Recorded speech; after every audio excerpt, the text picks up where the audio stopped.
నమస్కారం ఘంటారావానికి స్వాగతం. ముందుగా ప్రధానాంశాలు. యాదాద్రిలో ప్రారంభమైన ఉద్ఘాటన మహాక్రతువు. 6 ఏళ్ల తర్వాత స్వయంభువుల నిజ దర్శనాలు.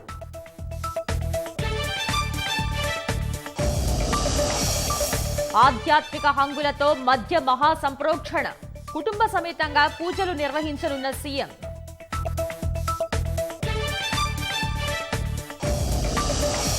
యాదాద్రి పరిసరాల్లో ఉట్టిపడుతున్న ఆధ్యాత్మిక శోభ.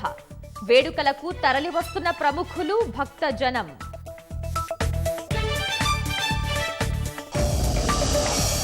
దేశవ్యాప్తంగా కొనసాగుతున్న కార్మిక సంఘాల సమ్మె. కేంద్రం విధానాలు వ్యతిరేకిస్తూ నిరసనల హోరు.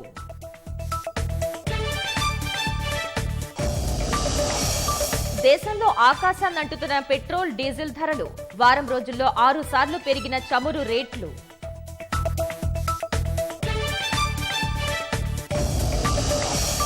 అట్టహాసంగా ఆస్కార్ అవార్డుల ప్రదానోత్సవం.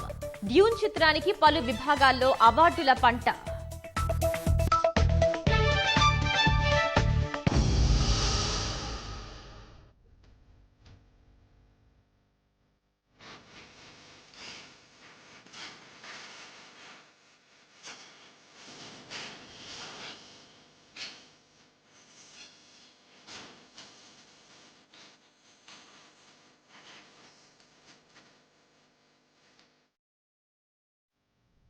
యాదాద్రి శ్రీ లక్ష్మీ నరసింహస్వామి ఆలయ మహాకుంభ సంప్రోక్షణ మహోత్సవం వైభవంగా ప్రారంభమైంది.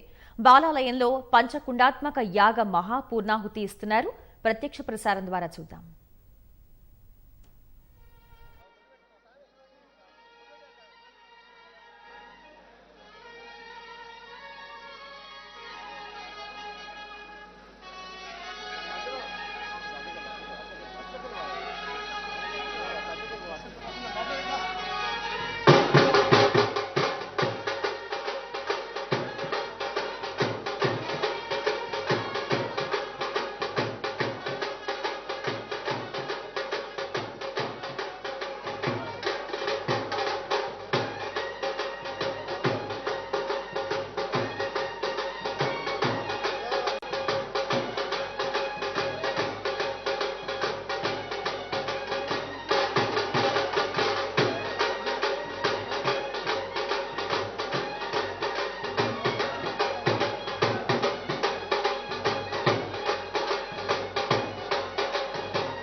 యాదాద్రి దివ్య క్షేత్ర ఉద్ఘాటనకు సంబంధించిన మరిన్ని వివరాలు మా ప్రతినిధి రఘువర్ధన్ ప్రత్యక్ష ప్రసారం ద్వారా అందిస్తారు.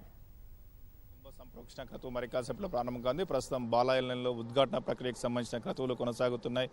ఇందుకు పూర్వాంగంగా జరుగుతున్న గత 7 రోజులుగా జరుగుతున్న పంచగుండాత్మక సహిత యాగానికి సంబంధించిన మహాపూర్ణాహుతి కాసేపట్లో వేద పండితులు అర్చకులు నిర్వహించినారు. ప్రస్తుతం యాదగిరిగుట్ట ఆలయం ప్రాంతం మొత్తం పూర్తిగా ఆధ్యాత్మిక శోభ సంతరించుకుంది. మహాకుంభ సంప్రోక్షణ కోసం ఆ ప్రధాన ఆలయంతో పాటు పరిసరాలను పూర్తి స్థాయిలో తీర్చిదిద్దారు. అడుగడుగున ఆధ్యాత్మికత ఉట్టిపడుతోంది. అద్భుతంగా సిద్ధమైన ఆలయ వైభవాన్ని కళ్ళకు కట్టేలా ఇందుకు సంబంధించిన ఏర్పాట్లు చేశారు. ఇప్పటికే మంత్రులు ప్రజాప్రతినిధులందరూ కూడా యాదగిరిగుట్ట లక్ష్మీ నరసింహస్వామి క్షేత్రానికి చేరుకున్నారు. ముఖ్యమంత్రి కేసీఆర్ సైతం హైదరాబాద్ ప్రగతి భవన్ నుంచి బయలుదేరారు. హెలికాప్టర్ ద్వారా ఆయన యాదగిరిగుట్ట చేరుకున్నారు. యాదగిరిగుట్ట చేరుకుని బాలాలయం చేరుకుని మహాపూర్ణాహుతి క్రతువులో పాల్గొంటారు. మహాపూర్ణాహుతి ఉదయం మరి కాసేపులో ప్రారంభం కావుంది. ఇందుకు సంబంధించిన పూర్ణాహుతికి సంబంధించిన క్రతువులన్నీ పూర్తయ్యాక ఉత్సవమూర్తులను బాలాలయం నుంచి ప్రధానాలయానికి శోభాయాత్రగా తీసుకెళ్తారు. సువర్ణమూర్తులను శోభాయాత్రగా తీసుకెళ్లి ప్రధానాలయంలోకి తీసుకెళ్తారు. ఈ సమయంలో ప్రధానాలయం మాడవీధుల్లో ప్రదక్షిణలు చేశారు. ప్రదక్షిణలు చేసిన సమయంలో ముఖ్యమంత్రి కేసీఆర్తో పాటు మంత్రులు, ప్రజాప్రతినిధులు, అధికారులు, వేద పండితులు పాల్గొన్నారు. వేద మంత్రోచ్చారణ మధ్య ప్రదక్షిణలు కొనసాగుతాయి. ప్రదక్షిణ అనంతరం ప్రధానాలయ ప్రవేశం ఉంటుంది. ప్రధానాలయ ప్రవేశం సందర్భం తర్వాత మొత్తంగా మహాకుంభ సంప్రోక్షణ జరుగుతుంది. మొత్తం యాదగిరిగుట్ట లక్ష్మీ నరసింహస్వామి ఆలయాన్ని ఒక గోపురాల వైభవంగా తీర్చిదిద్దారు. మొత్తం 7 గోపురాలను ప్రధానాలయం పైన ఏర్పాటు చేశారు. పశ్చిమ దిశలో ఉన్న మహారాజ గోపురంతో పాటు మరొక 5 గోపురాలు మరొక 3 నిర్మించారు. త్రితల గోపురంతో పాటు త్రితల గోపురాలు కూడా ఏర్పాటు చేశారు. అటు వారి దివ్య విమానంపై గర్భగుడిపై దివ్య విమాన గోపురాన్ని కూడా నిర్మించారు. ఇందుకు సంబంధించిన ఈ గోపురాలపై కళాశాలను ఏర్పాటు చేశారు. ఈ కళాశాలకు సంబంధించిన సంప్రోక్షణ క్రతువు జరుగుతుంది. మహాకుంభ సంప్రోక్షణ జరుగుతుంది. ఋత్వికులు ఏకకాలంలో 92 మంది ఋత్వికులు ఈ మహాకుంభ సంప్రోక్షణలో పాల్గొంటారు. గోదావరి జలాలతో స్వామివారి పంచకుండాత్మక యాగంలో చేసిన పవిత్ర జలాలను ఉపయోగించి మహాకుండ సంప్రోక్షణ చేపడతారు. ముఖ్యమంత్రి కేసీఆర్తో పాటు మంత్రులు, ప్రముఖులందరినీ కూడా ఒక్కొక్క గోపురం, మండపం, ప్రాకారం, కూటమి వద్ద ఉంటారు. వారందరూ కూడా ఉంటారు. వారందరి సమక్షంలో ఈ మహా క్రతువు జరగనుంది. ఇందుకు సంబంధించి ఇప్పటికే పూర్తి స్థాయిలో ఏర్పాట్లు చేశారు.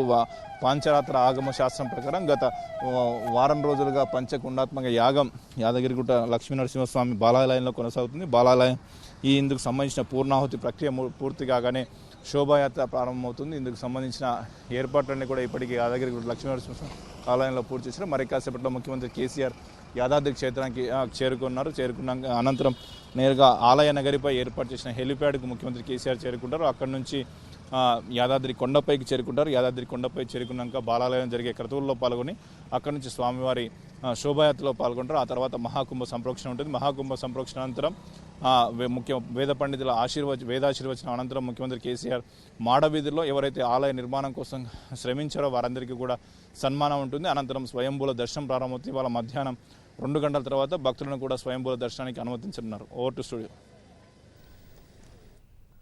ప్రణాళికలు ఉంటే సరిపోదు, అవి సరైన విధంగా అమలు చేసే సంకల్పము ఉండాలి. ఈ రెండింటినీ సమన్వయం చేసుకున్నారు కాబట్టే యాదాద్రి ఆలయానికి రెట్టింపు వైభవం చేకూరింది. ఇంత గొప్పగా ఈ క్షేత్రం రూపుదిద్దుకోవడం వెనుక ఎంతో మంది కృషితో పాటు పాలకుల ప్రోత్సాహము ఉంది. పాత శైలిని ఏమాత్రం కదపకుండా నిత్య నూతనంగా విరాజిల్లేలా ఆలయాన్ని పునరుద్ధరించారు. ఇకపై కొత్త కోవెలలో అందరికీ దర్శనం ఇవ్వనున్నాడు ఆ యాదాద్రీశుడు.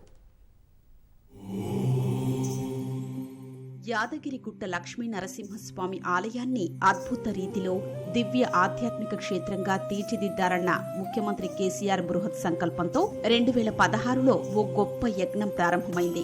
తక్కువ విస్తీర్ణంలో ఉన్న ఆలయాన్ని విస్తరించి విశాలంగా అభివృద్ధి చేశారు. పనులు చకచకా మొదలై వైభవంగా భవ్య నిర్మాణాలతో మెరుగులు దిద్దుకుంది. సంకల్ప బలం, అద్భుత ప్రణాళికలు, యంత్రాంగం కార్యాచరణ, వందలాది శిల్పుల నైపుణ్యం, కార్మికుల కఠోర శ్రమతో యాదాద్రి పంచనారసింహ క్షేత్రం గొప్పగా రూపుదిద్దుకుంది. మహాక్షేత్రమంతటి హరినివాసం సిద్ధమైంది.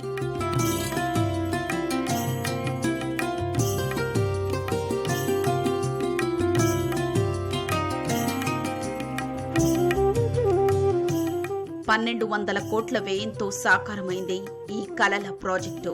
అనుకున్న సమయానికి పూర్తి చేసి అద్భుత దేవాలయాన్ని కళ్ల ముందు నిలబెట్టారు. స్వయంభూవులు కొలువున్న గర్భాలయాన్ని ఏమాత్రం కదపకుండా ముట్టుకోకుండా ఆలయాన్ని విస్తరించారు. కేవలం 6 ఏళ్లలో పాంచరాత్ర, ఆగమ, శిల్ప, వాస్తు శాస్త్రాలకు అనుగుణంగా దివ్యాలయం పూర్తయింది. అయితే మీరు శాస్త్ర ప్రకారంగా కానివ్వండి, వాస్తు ప్రకారంగా కానివ్వండి, వైజ్ఞానిక ఇవన్నీ ఉన్నాయి, ఎన్ని శాస్త్రాలు, స్థల పురాణాలు కానివ్వండి, ఇవన్నీ కూడా దృష్టిలో పెట్టుకొని పర్ఫెక్ట్గా శాస్త్ర ప్రకారం కట్టినటువంటి టెంపుల్ ఇది. దీంట్లో ఎంతోమంది నిష్ణాతులు, ఎంతోమంది అనమాట, కేవలం మన దగ్గర ఉన్న వాళ్ళే కాకుండా తిరుపతి దేవస్థానం యొక్క ప్రిన్సిపల్స్, చెన్నైలో ఉన్నటువంటి ప్రిన్సిపల్స్, అటువంటి వాళ్ళందరూ కూడా టైం టు టైం వాళ్ళ రిపోర్ట్స్ కూడా తీసుకొని వాళ్ళని ఇక్కడికి మనం పిలిపించి చూసుకొని మాకంతా సాటిస్ఫై అయిన తర్వాతనే ఈ టెంపుల్ టేకప్ చేయడం జరిగింది. అంటే ఇంత పెద్ద యజ్ఞం లాంటి టెంపుల్ ప్రతి చిన్న విషయంలో క్షుణ్ణంగా చూసుకోవటం, థర్డ్ పార్ట్స్ తోటి టెస్ట్ చేయించుకోవటం, ఇవన్నీ కూడా మేము చేసి ఇట్లా కట్టినామని మీకు తెలిసింది. సప్త గోపురాలు, కంబుక కంఠ ప్రస్తర గ్రీవ వల్లిక నాసిక స్తూపిక దివ్య విమాన గోపురాలు, నాగర వేసర ప్రస్తర కుడ్యాలు, శతాధికమైనటువంటి స్తంభ విన్యాసం, అష్టభుజి ఆకారంలో ఈ ఆలయం రావటం ఇది ప్రపంచ 9వ వింతగా మనం చెప్పుకోవడానికి ఆస్కారం ఉంది. సందేహమే లేదు. సర్వకళా సమాహారంగా కాకతీయులు, ఇక్ష్వాకులు, పల్లవులు, కుండినలు, హొయలు, చరిత్రలో ఉండబడేటువంటి రాజులు, కాకతీయ ప్రభుల వరకు కూడా ఈ ఆలయం ఆనాటి యొక్క కళలను ఆదర్శంగా తీసుకుని ఈ ఆలయంలో ఇలా చూపించడం అనేటువంటిది గొప్ప విశేషంగా మేము భావిస్తున్నాం.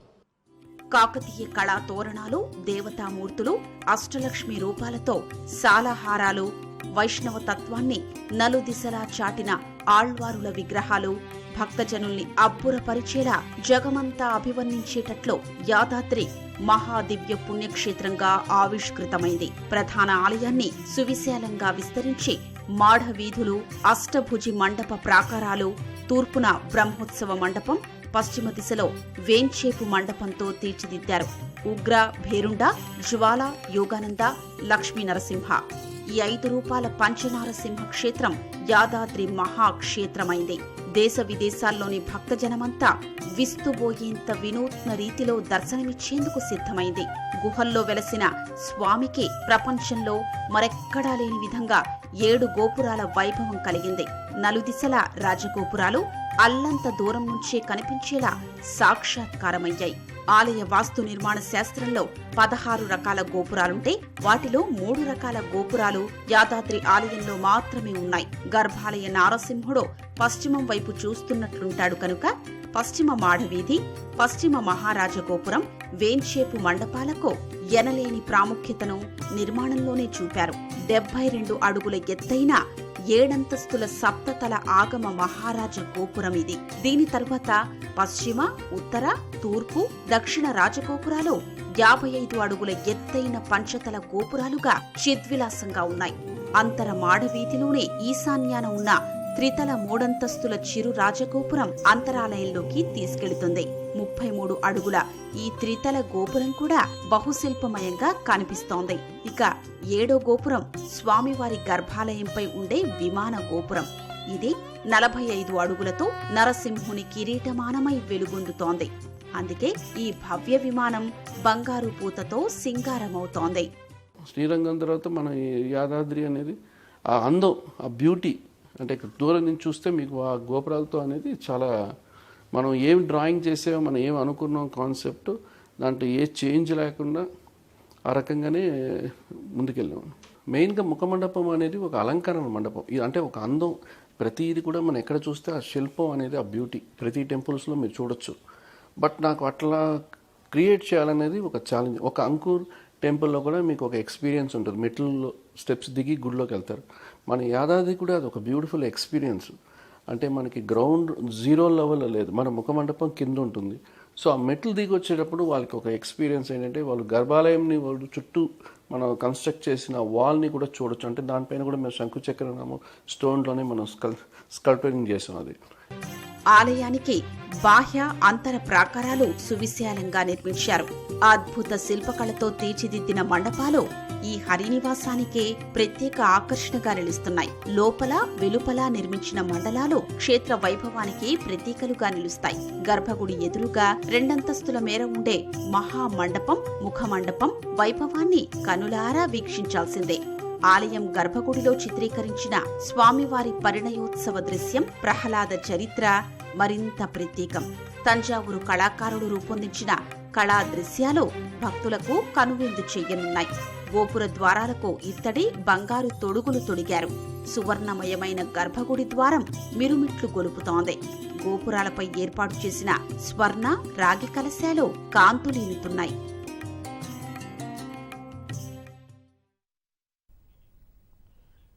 ఎన్నో ఏళ్ల చరిత్ర ఉన్న ఆలయాన్ని పునరుద్ధరించడం అంటే అంత సులువైన పని కాదు. పాత శైలికి ఎలాంటి ఇబ్బంది రాకుండా అత్యంత జాగ్రత్తగా పునర్నిర్మించాలి. ఓ రకంగా ఇది ఓ తపస్సు లాంటిదే. అందుకే ఎవరూ వేలెత్తి చూపే వీలు లేకుండా పండితులతో చర్చించి మరీ పునరుద్ధరణ యజ్ఞాన్ని మొదలుపెట్టారు. ఈ క్రమంలోనే శిల్ప కళకు ఎనలేని ప్రాధాన్యతనిచ్చారు. ఇక్కడి ప్రాకారాలు, కుడ్యాలు, మండపాలు, గోపురాలు ఇలా ఎక్కడ చూసినా యాదాద్రి ఆలయంలో అడుగడుగునా శిల్ప సౌందర్యం ఉట్టిపడుతోంది. ప్రపంచంలోనే ఏ ఆలయంలో లేని విధంగా నిలబడి ఉండే ఆళ్వార్లు ఈ ఆలయానికే ప్రత్యేకం. నారసింహుని దశావతారాలను కళ్ల ముందు సాక్షాత్కరిస్తుంది ఇక్కడి శిల్ప కళా నైపుణ్యం. అద్భుత దివ్యక్షేత్రంగా రూపుదిద్దుకున్న యాదాద్రి నిర్మాణ వైభవం గురించి ఎంత చెప్పినా తక్కువే. యాదాద్రీసుని ఆలయమంతా ఇప్పుడు ఆధ్యాత్మిక కళాకాంతులతో వెలుగుతోంది. పూర్తిగా కృష్ణశిలతోనే ఈ భారీ నిర్మాణం పూర్తయింది. కృష్ణశిలతో స్తంభోద్భవుడి సన్నిధి ముస్తాబైంది. 2.5 లక్షల టన్నుల కృష్ణశిలను ఒకే క్వారీ నుంచి వెలికితీశారు. ఆధార శిల నుంచి శిఖరం వరకు ఒకే జాతికి చెందిన కృష్ణశిలను వినియోగించడం విశేషం. పూర్తి స్థాయి రాతి దేవాలయ నిర్మాణాన్ని పరిపూర్ణం చేశారు. సిమెంట్, కాంక్రీటుకు తావు లేకుండా పూర్వపు సంప్రదాయమైన డంగు సున్నం, కరక్కాయ, బెల్లం మిశ్రమంతోనే శిలల్ని అనుసంధానించారు. వాస్తు శిల్పులు, స్థపతులు ఈ ఆలయ పునర్నిర్మాణం కోసం ఎంతో శ్రమించి ప్రపంచ స్థాయి ఆధ్యాత్మిక క్షేత్రాన్ని రూపుదిద్దారు.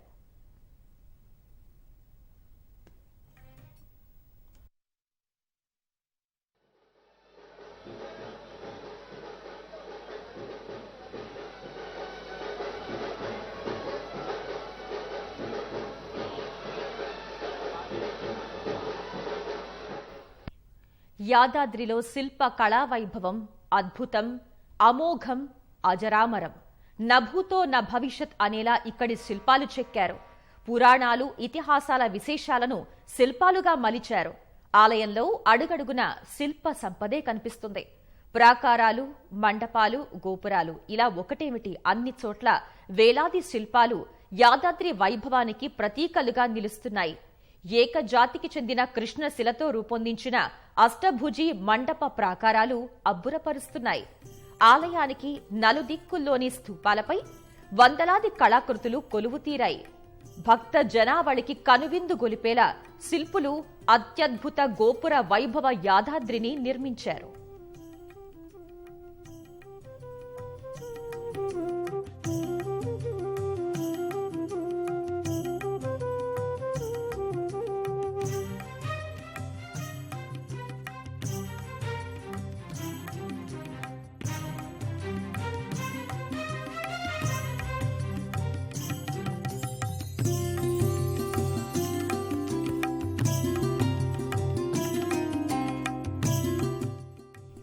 ప్రధానాలయ తొలి ప్రాకారంలో 12 అడుగుల ఎత్తులో 12 మంది ఆళ్వారుల ప్రతిమలు, ఆ పైన కాకతీయ కళాశిల్పాలు నిర్మించారు. ద్వితీయ ప్రాకారంలో లోపలి వైపు యాలి స్థూపాలు, బాహ్య మండపం ప్రాకారంలో ఏకశిల స్తంభాలను వివిధ ఆకృతులతో తీర్చిదిద్దారు. ఆలయ ప్రవేశ మార్గాన ఇరువైపులా భక్తి తత్వాన్ని పెంచే ప్రతిమలు, పడమర, తూర్పు రాజగోపురాల వద్ద ఐరావతం, దక్షిణ, ఉత్తరాన సింహం విగ్రహాలు ఏర్పాటయ్యాయి. కాకతీయ కళాతోరణాలు, దేవతామూర్తులు, అష్టలక్ష్మి రూపాలతో సాలాహారాలు కనిపిస్తాయి. వైష్ణవ తత్వాన్ని నలుదిశలా చాటిన ఆళ్వారుల విగ్రహాలు భక్తజనులను అబ్బురపరిచేలా యాదాద్రి మహాదివ్య పుణ్యక్షేత్రంగా ఆవిష్కృతమైంది. ద్రవిడ వాస్తుశైలితో పాటు కాకతీయ, చాళుక్య, హోయసాల, పల్లవ శిల్ప కళా నైపుణ్యాలకు ఆలవాలంగా నిలుస్తోంది ఈ ఆలయం.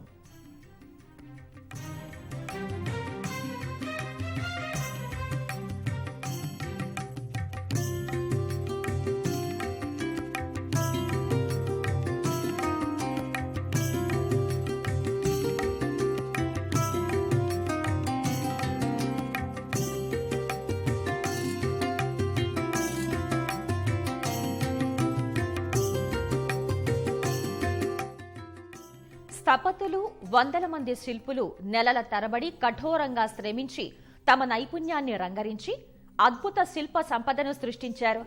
యాదాద్రి ఆలయానికి హంగులద్దారు. వందల శిల్పాలు ఏకరూపంగా సాక్షాత్కరించడం వారి తపో దీక్షకు నిదర్శనం. యాదగిరిగుట్ట లక్ష్మీ నారసింహ ఆలయం శిల్పకళ, అక్కడ చెక్కిన శిల్పాలు ఓ కొత్త చరిత్రకు సాక్ష్యాలుగా నిలుస్తాయనడంలో ఎలాంటి సందేహం లేదు.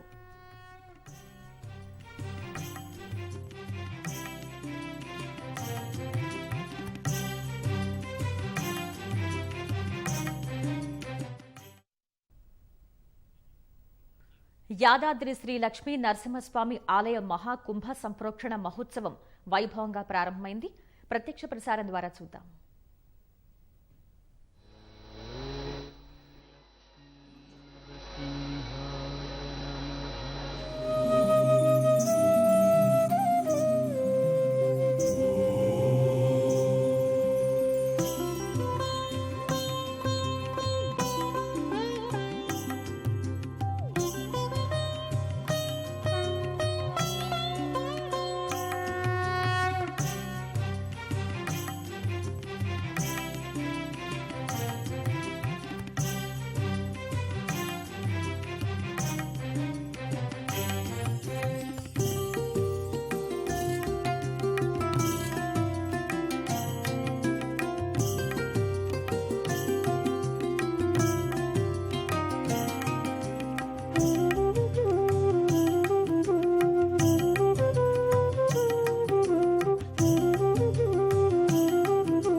శ్రీ లక్ష్మీ నరసింహస్వామి దేవాలయ మహాకుంభ సంప్రోక్షణ పర్వం ముఖ్యమంత్రి రాక నేపథ్యంలో యాదాద్రి ఆలయంతో పాటు చుట్టూ పరిసరాలలో పోలీసులు భద్రత పెంచారు. ఇప్పటికే రాచకొండ పోలీస్ కమిషనర్ మహేష్ భగవత్ పర్యవేక్షణలో పోలీసు యంత్రాంగం సంపూర్ణ భద్రత ఏర్పాటు చేశారు. యావత్ భక్తజనం ఎప్పుడెప్పుడా అని ఎదురుచూస్తున్న యాదాద్రి మహా సంప్రోక్షణ మహోత్సవానికి వేలాదిగా భక్తులు తరలిరానున్నారు. మధ్యాహ్నం 3 గంటల తర్వాత భక్తులను ప్రధాన ఆలయంలోకి అనుమతించనున్నారు. మరోవైపు ముఖ్యమంత్రి కేసీఆర్ సహా మంత్రులు, ప్రధాన ప్రజాప్రతినిధులు, మొత్తం ప్రభుత్వ యంత్రాంగమంతా యాదాద్రికి తరలివచ్చింది. ఈ నేపథ్యంలో పోలీసులు భారీ బందోబస్తును ఏర్పాటు చేశారు. సీసీటీవీ కెమెరాలు, ఆలయ నగరిలో హెలీప్యాడ్ సిద్ధం చేశారు. ఇప్పటికే యాదాద్రి ఆలయ ఏర్పాటు పనులను మంత్రులు జగదీష్ రెడ్డి, ఇంద్రకరణ్ రెడ్డి, ప్రభుత్వ విప్ గొంగిడి సునీత, సిపి మహేష్ భగవత్ పర్యవేక్షిస్తున్నారు. మహా సంప్రోక్షణ దృష్ట్యా పగడ్బందీగా భద్రతా చర్యలు చేపట్టామని రాచకొండ సిపి మహేష్ భగవత్ తెలిపారు. ప్రత్యేక కమాండ్ కంట్రోల్ రూమ్ ను ఏర్పాటు చేశామని ఆయన పేర్కొన్నారు. ప్రాపర్గా అన్ని అరేంజ్మెంట్స్ ఉన్నాయి. మా శాఖ తరపున కూడా ఈ కెమెరాలు, IT core team, command and control room ఇక్కడ స్పెషల్లీ ఏర్పాటు చేశాము. తర్వాత మా ఫోర్సెస్తో పాటు బయట నుంచి మన గ్రేహౌండ్ కానీ, ఆక్టోపస్ కానీ, తర్వాత బయట డిఫరెంట్ శాఖలతో ఎస్పీ ర్యాంక్ ఆఫీసర్స్ అని అందరినీ ఇక్కడ డిప్లాయ్ చేయడం జరిగింది. దాదాపు 3000 మందితో ఈ బందోబస్తు మనం ఏర్పాటు చేస్తున్నాం. 204 కెమెరాస్తో ఈ CCTV command and control room మనం ఆపరేట్ చేస్తున్నాం. మహా సంప్రోక్షణ వేళ యాదాద్రి పట్టణం సర్వాంగ సుందరంగా ముస్తాబయ్యింది. విశాలమైన రహదారులు, పచ్చని మొక్కలతో ప్రజాప్రతినిధులు, భక్తులకు స్వాగతం పలుకుతున్నాయి.